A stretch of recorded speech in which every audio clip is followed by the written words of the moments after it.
ಮಂಗಳೂರು ವಿಧಾನಸಭಾ ಕ್ಷೇತ್ರ ವ್ಯಾಪ್ತಿಯ ತೊಕ್ಕೋಟಿನಿಂದ ಚೆಂಬುಗೊಡ್ಡೆ, ಅಸೇಗುಳಿಯಿಂದ ನಡುಪದವು ತನಕ ಚತುಷ್ಪದ ಕಾಮಗಾರಿಯ ಶಿಲಾನ್ಯಾಸ ಸುಂದರ ಸಮಾರಂಭದಲ್ಲಿ ನೀವು ಎಲ್ಲರೂ ಸೇರಿಕೊಂಡಿದ್ದೇವೆ.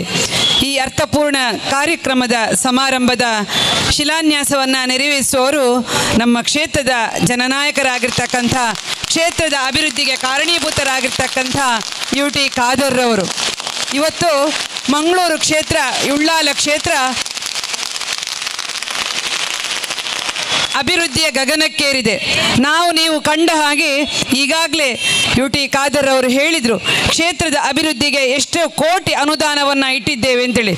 ಒಬ್ಬ ಜನನಾಯಕ ಹೇಗಿರಬೇಕು ಅಂತೇಳಿದರೆ, ಸ್ವಾಮಿ ವಿವೇಕಾನಂದರು ಒಂದು ಮಾತನ್ನು ಹೇಳಿದ್ದಾರೆ, ಕಾರ್ಯನಿರತ ವ್ಯಕ್ತಿಗೆ ಕೆಲಸವೇ ವಿಶ್ರಾಂತಿ ಅಂದ ಹಾಗೆ UT ಖಾದರ್ ಅವರು ಸ್ವಾಮಿ ವಿವೇಕಾನಂದರು ಹೇಳಿದಂತೆ ತನ್ನ ಶ್ರದ್ಧೆ ಭಕ್ತಿಯಿಂದ ತನ್ನ ಶಾಸಕತ್ವದಲ್ಲಿ ಇವತ್ತು ಕಾರ್ಯವೇ ನನ್ನ ಕೆಲಸ ಅಂತೇಳಿ ತೋರಿಸಿಕೊಟ್ಟು ತನ್ನ ಸರ್ಕಾರದಿಂದ ವಿವಿಧ ರೀತಿಯ ಅನುದಾನಗಳನ್ನು ಕ್ಷೇತ್ರಕ್ಕೆ ತಂದುಕೊಟ್ಟು ಪ್ರತಿಯೊಬ್ಬ ಜನರು ಕೂಡ ಇಲ್ಲಿ ಮೂಲಭೂತ ವ್ಯವಸ್ಥೆಯಲ್ಲಿ ವಂಚಿತರಾಗಬಾರ್ದು. ಶಾಲೆ, ರಸ್ತೆ, ನೀರು, ಕರೆಂಟು ಇದು ಜನರಿಗೆ ಬದುಕಲಿಕ್ಕೆ ಬೇಕಾದಂತಹ ಮೂಲಭೂತ ವ್ಯವಸ್ಥೆಗಳು. ಈ ಮೂಲಭೂತ ವ್ಯವಸ್ಥೆಗಳನ್ನು ಜನರಿಗೆ ಕೊಟ್ಟಾಗ ನಿಜವಾಗಿ ಕೂಡ ಇದು ದೇವರ ಸೇವೆ ಮಾಡಿದಂತೆ. ಒಬ್ಬ ಮನುಷ್ಯನಿಗೆ ಬದುಕಲಿಕ್ಕೆ ಬೇಕಾದದ್ದು ಉತ್ತಮ ಗಾಳಿ, ಬೆಳಕು, ಹಾಗೆ ನೀರು. ಇದು ಪ್ರಕೃತಿದತ್ತವಾಗಿ ಸಿಗುವುದಿದ್ರೂ ಕೂಡ ಅದನ್ನು ಸರಿಸುಮಾರು ಮಟ್ಟಿಗೆ ಅತ್ಯುತ್ತಮ ರೀತಿಯಲ್ಲಿ ಜನರಿಗೆ ಒದಗಿಸಿಕೊಡುವಂತೆ ಮಾಡಿದಂತಹ ಜನನಾಯಕರಾಗಿರ್ತಕ್ಕಂಥ UT ಖಾದರ್ ಅವರಿಗೆ ಸೇರಿದಂತಹ ಸಮಸ್ತ ಜನತೆಯ ಪರವಾಗಿ ತುಂಬು ಹೃದಯದಿಂದ ಅಭಿನಂದನೆಗಳನ್ನು ಸಲ್ಲಿಸಿಕೊಂಡು, ಸೇರಿದಂತಹ ಜನಸ್ತೋಮ ಅವರು ಹೇಳಿದಿಷ್ಟೇ ಅವರ ಭಾಷಣದಲ್ಲಿ ನಾವು ಕಂಡಿದ್ದೇವೆ. ಸರ್ಕಾರದ ಎಲ್ಲ ಅನುದಾನಗಳನ್ನು ನಿಮ್ಮ ಮನೆ ಬಾಗಿಲಿಗೆ ಕೊಡ್ತೇನೆ, ತಾವು ಕೊಡಬೇಕಾದದ್ದು ದುಶ್ಚಟ ಮುಕ್ತ ಸಮಾಜ, ಉತ್ತಮ ಸಂಬಂಧವಿರ್ತಕ್ಕಂಥ ವಾತಾವರಣ. ಅದು 100ಕ್ಕೆ 100 ಸತ್ಯ.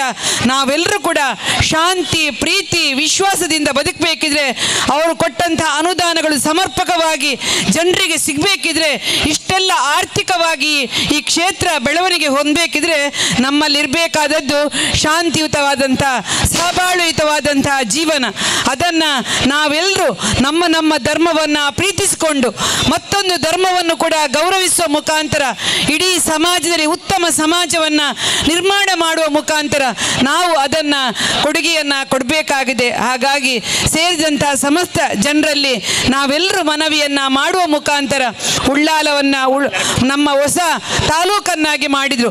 ಇದು ಕನಸೋ ನನಸು ಅಂತಾಗಿತ್ತು. ಆದರೆ ಇವತ್ತು ಉಳ್ಳಾಲ ತಾಲೂಕು ಹೊಸ ರಚನೆಯಾಗಿ ಸಂಪೂರ್ಣವಾದಂತಹ ಸರ್ಕಾರದ ಎಲ್ಲ ಇಲಾಖೆಗಳು ಕೂಡ ಇಲ್ಲಿಗೆ ಬರುವಂತೆ ಮಾಡಿದಂತಹ ಜನನಾಯಕರಾಗಿರ್ತಕ್ಕಂಥ UT ಖಾದರ್ ಅವರಿಗೆ ಕ್ಷೇತ್ರದ ಜನತೆಯ ಪರವಾಗಿ ತುಂಬು ಹೃದಯದ ಅಭಿನಂದನೆಗಳನ್ನು ಸಲ್ಲಿಸಿಕೊಂಡು, ಇನ್ನೂ ಕೂಡ ನಮ್ಮ ಕ್ಷೇತ್ರ ಆ ದೇವರ ಆಶೀರ್ವಾದದಿಂದ ಸಂಪೂರ್ಣವಾಗಿ ಅಭಿವೃದ್ಧಿ ಹೊಂದಲಿ, ಇಲ್ಲಿಯ ಜನತೆಗೆ ಬಹಳಷ್ಟು ಉತ್ತಮ ರೀತಿಯಲ್ಲಿ ಬದುಕುವಂಥ ಅವಕಾಶಗಳು ಸಿಗಲಿ ಅಂತ ವಂದಿಸಿಕೊಂಡು, ಅವರು ಇನ್ನು ಮುಂದಕ್ಕೂ ಕೂಡ ಸರ್ಕಾರದ ಮಟ್ಟದಲ್ಲಿ ಅಭಿವೃದ್ಧಿಯ ಉನ್ನತ ಸ್ಥಾನಕ್ಕೆ ಸೇರುವಂಥ ಅವಕಾಶಗಳು ದೇವರವರಿಗೆ ಕೊಡಲಿ ಅಂತ ಶುಭ ಹಾರೈಸಿ ಅವಕಾಶಕ್ಕಾಗಿ ವಂದಿಸಿ ನನ್ನ ಮಾತನ್ನು ಕೊನೆಗೊಳಿಸ್ತೇನೆ.